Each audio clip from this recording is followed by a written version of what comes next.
Social media पर 2 अक्टूबर की तारीख से जुड़ी रील वायरल हो रही है और ये रील अजय देवगन की फिल्म दृश्यम को लेकर वायरल किया जा रहा है। दृश्यम वो फिल्म जिसमें जो हुआ नहीं उसे साबित कर दिया जाता है। दृश्यम जैसी असली कहानी देश की राजधानी दिल्ली में सामने आई है। दिल्ली पुलिस की हेड कांस्टेबल ने महिला कांस्टेबल मोनिका की हत्या कर दी और 2 साल तक मोनिका को जिंदा साबित करता रहा। ये विजय सालगांवकर ने बड़ी चालाकी से सबको उल्लू बनाया। उसने पक्का बॉडी कहीं शिफ्ट कर दी थी।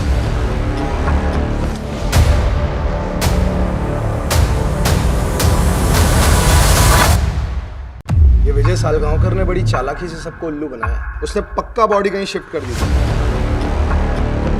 जब कानून के रक्षक ही भक्षक बन जाएं तो फिर जो घटना होती है वो पूरे देश का दिल झकझोर करके रख देती है। मारा कैसे तुमने? कैसे मारा? अरे सुरेंद्र बताओ ना। जो दिल्ली पुलिस में ही हेड कांस्टेबल ड्राइवर है, उसने ऐसा जाल रचा कि किसी को समझ ही नहीं आ रहा था कि ये भी कातिल हो सकता है।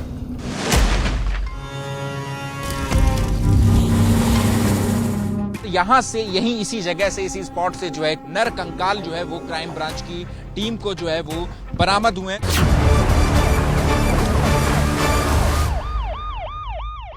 आज हम आपको एक कातिल सिपाही की वो खौफनाक कहानी दिखाने जा रहे हैं जो हमारी कल्पना से भी कोसों दूर है।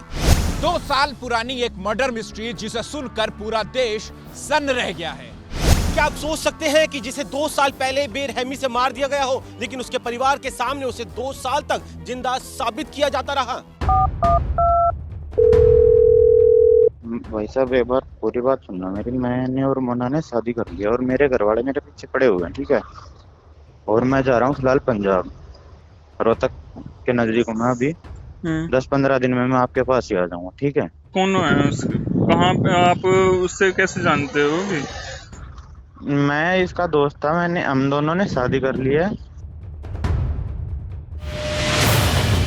दिल्ली के बुराड़ी में जंगल के पास इस तालाब में जिसे 2 साल पहले मारकर फेंक दिया गया था, उसकी मौत के बाद भी उसे देश के अलग अलग राज्यों में बिल्कुल सही सलामत मौजूद बताने की साजिश रची जाती रही।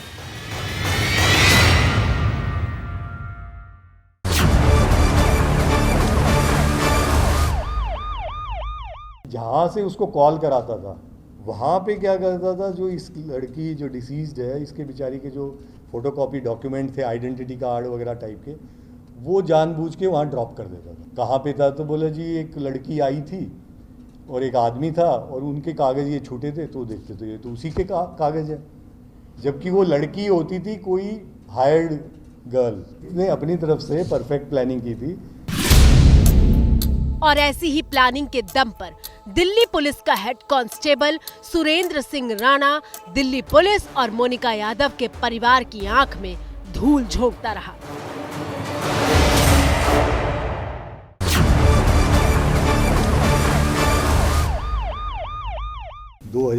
में मिसिंग हुई, सितंबर 2021 में मिसिंग हुई और उसके बाद लगभग 2 साल तक जो अक्यूज था इसमें सुरेंद्र सिंह राणा, जो दिल्ली पुलिस में ही हेड कांस्टेबल ड्राइवर है, उसने ऐसा जाल रचा कि किसी को समझ ही नहीं आ रहा था कि ये भी कातिल हो सकता है।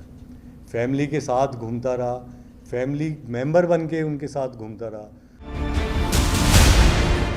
आपकी स्क्रीन पर मौजूद ये दिल्ली पुलिस की महिला कांस्टेबल रही मोनिका यादव है, जो बेहद होशियार थी, जो आईएएस अफसर बनना चाहती थी, जो अपने सपनों को पूरा करने के लिए दिन रात मेहनत कर रही थी।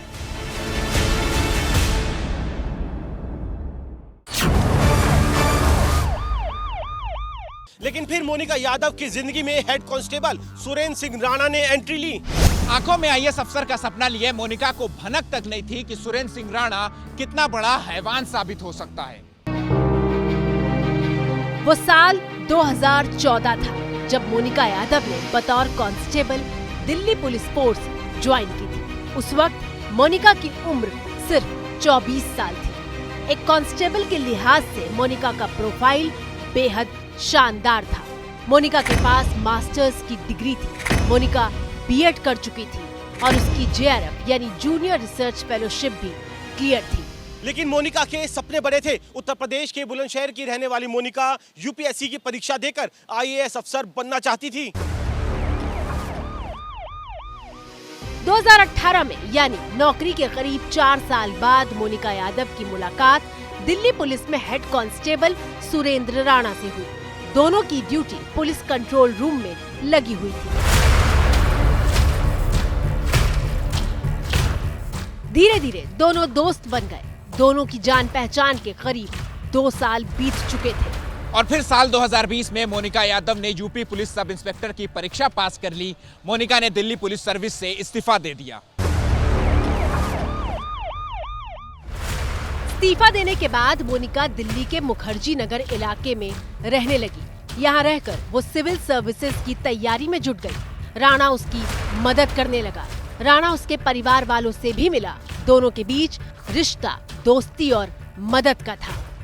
पीसीआर में रही 4-5 साल तक। पीसीआर में ये भी था। फिर 2019 से 20 में उसने रिजाइन दिया क्योंकि उसका यूपी में सब इंस्पेक्टर का सिलेक्शन हो गया था और साथ ही वो यूपीएससी कॉम्पिटिटिव एग्ज़ाम की भी तैयारी कर रही थी। तो मुखर्जी नगर में पीजी में रूम लेके रहती थी और वहाँ पे ये जाता था। पीजी से उसको बाहर बुला लेता था, बात करता था। वो उसको डेडा करके बोलती थी, जैसे डैडी टाइप फादर फिगर। ये उसको बेटा करके बोलता था। लेकिन फिर दिल्ली पुलिस में हेड कांस्टेबल सुरेंद्र सिंह राणा का मन बदलने लगा। सुरेंद्र को लगा कि लड़की का भविष्य अच्छा है, वो पढ़ने में तेज है। सुरेंद्र सिंह राणा ने मोनिका यादव से शादी का ख्वाब पाल लिया। वो भी तब जब सुरेंद्र पहले से ही शादीशुदा था। सुरेंद्र के बदले हुए बर्ताव से मोनिका परेशान रहने लगी। उसने अपने परिवार को सब कुछ बता देने की धमकी दी थी। सुरेंद्र को लगा कि उसकी पोल खुल जाएगी और फिर उसने मोनिका की हत्या की साजिश रची। वो तारीख थी 8 सितंबर 2021। सुरेंद्र राणा ने मोनिका को किसी बहाने अलीपुर में अपने गांव ले जाने के लिए तैयार कर लिया था। राणा मोनिका को बुराड़ी पुश्ता के इस इलाके में ले गया जहां जंगल है और इस तरह के गंदे तालाब मौजूद हैं। दिल्ली पुलिस के हेड कांस्टेबल सुरेंद्र राणा ने मोनिका की गला दबाकर पहले उसकी हत्या की और फिर लाश को इसी नाले में फेंक दिया। इस वक्त हम आपको एक्सक्लूसिव तस्वीरें दिखा रहे हैं उसी नाले की, उसी जगह की, उसी स्पॉट की जहां पर इस कानून के भक्षक ने, सुरेंद्र सिंह राणा ने महिला कांस्टेबल मोनिका यादव के शव को जो है वो इसी जगह पर जो है वो छुपा दिया। जो है क्राइम ब्रांच की टीम जो है वो यहां पर आई और यहां से जो महिला कांस्टेबल का शव जो है वो इसी नाले के अंदर से जो है वो निकाला। मोनिका की मौत के इतने राज थे कि पूरी किताब लिख दी जाए। आरोपी ने मोनिका की मौत का राज छिपाने के लिए ऐसा प्लान बनाया मानो किसी फिल्म की स्क्रिप्ट हो। कैसे, इस रिपोर्ट में देखिए।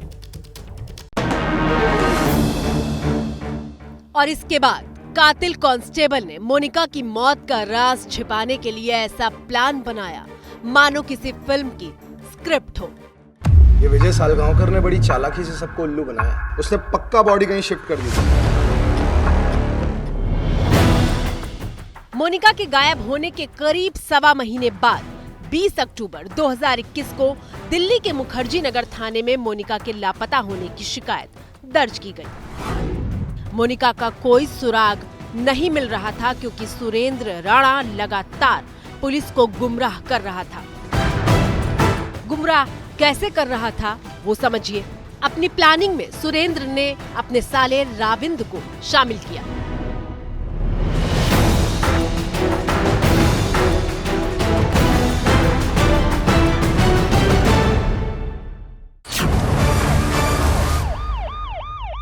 सुरेंद्र का साला रविंद्र किसी कॉल गर्ल को एक शहर से लेकर दूसरे शहर जाता था और फिर वहां से मोनिका के परिवार को फोन करता था। दरअसल सुरेंद्र ने अपने साले के जरिए ये कहानी बुनी थी कि मोनिका ने भागकर किसी और से शादी कर ली है। भाई साहब एक बार पूरी बात सुनना मेरी। मैंने और मोना ने शादी कर लिया और मेरे घर वाले मेरे पीछे पड़े हुए हैं, ठीक है। और मैं जा रहा हूँ फिलहाल पंजाब, रोहतक के नजदीक हूँ मैं अभी। 10-15 दिन में मैं आपके पास ही आ जाऊंगा, ठीक है। कौन है उसके? कहाँ पे आप उससे कैसे जानते हो भी? मैं इसका दोस्त था। हम दोनों ने शादी कर ली है। चलो ये नंबर अपना चालू रखना, अगर मुझे होगा तो मैं बात कर लूंगा बस तुमसे ही। भैया मेरे पास फोन नहीं है, ये नंबर भी मैंने किसी और का लिया है, ठीक है। मैं अपने आप कांटेक्ट कर लूँगा, मेरे पास आपके नंबर हैं, ठीक है। ठीक है चलो। ठीक है जी। सुरेंद्र राणा कितना शातिर था और उसे कानून का जरा सा भी खौफ नहीं था। मोनिका की हत्या के बाद वो उसके परिवार के साथ थाने जाकर कहता था कि ठीक से मामले की जांच करो।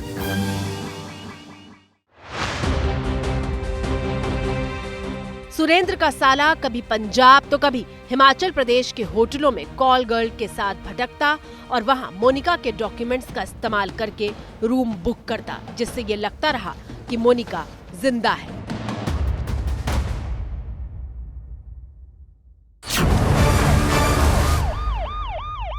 राविन तो इसका ही साला है, सुरेंद्र का।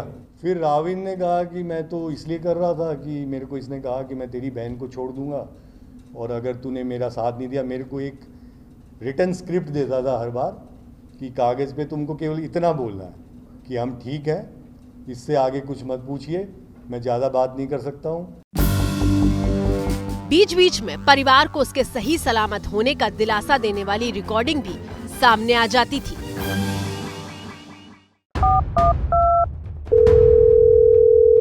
हेलो, बोलो आप। अरे क्या आ रही है तुम, ये क्या तरीका है यार, कहाँ हो तुम? और ये क्या मैसेज छोड़ा है? अपने घर बात कर लो, इतने दिनों बाद कॉल किया है। तुम्हें पता है तुम्हारी मम्मी की तबीयत खराब है, सबको इतनी टेंशन हो रही, गुस्से में सब। अरे मम्मी गुस्सा करेंगी यार, नहीं दिमाग खराब कर देंगी, चिल्लाएंगी मम्मी, फिर अब आने की क्या जरूरत थी, ये थी वो थी। तुम तो अपने 2-2 महीने में कॉल कर रहे हो, उनसे बात कर लो एक बार। मम्मी को वैसे दुनिया भी पड़ी रहती है और दुनिया ये कह देगी, दुनिया वो कह देगी। कोई कुछ ना कहे बेटा, तुम उनसे एक बार बात कर लो अपनी मम्मी से, टेंशन कर रही हो बहुत ज्यादा। मेरे को गुस्सा आता है।